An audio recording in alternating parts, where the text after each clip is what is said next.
So the Rothschild conspiracies, 666, New World Order, etc.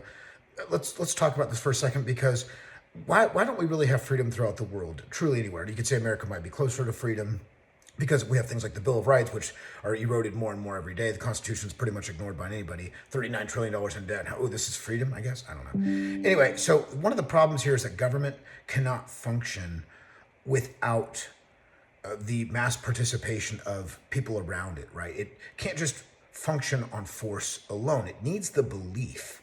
And so when we have, history shows us many times through and through again that ordinary people sustain political systems. So it's not just some small subset of people that are doing this.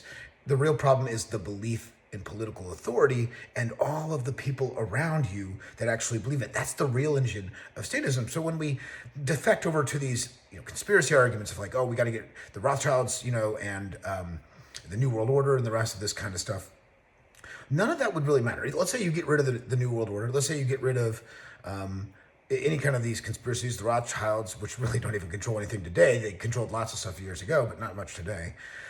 If you got rid of all that, statism would still exist. Statism is still going to be there. So it's not as if you're focusing on that and getting rid of just those little small subsets of people and like trying to get rid of a couple secret cabal people in the background is going to make a big difference. It's the people all around us who believe in the state. That's the real root of the problem. That's the real issue that we have going on in this world. And you're not going to solve that, once again, by focusing on conspiracies, focusing on some secret group and trying to claim that getting rid of them and wasting all your time on that. The real thing you need to invest your time into is talking about how everybody around you is simply fear-mongered into believing you need some kind of a final arbiter in society when you don't.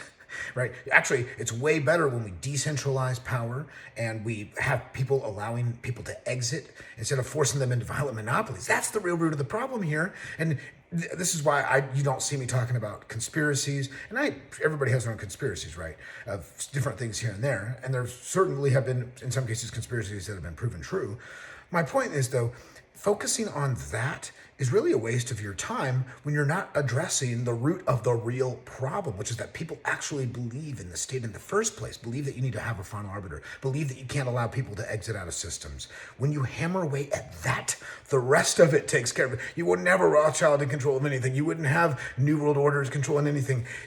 People are putting the cart before the horse, right? So don't waste your time talking about these secret cabals that really you could get rid of and it's not going to change. The statism is still going to exist. You have to attack the root instead of hacking at the branches.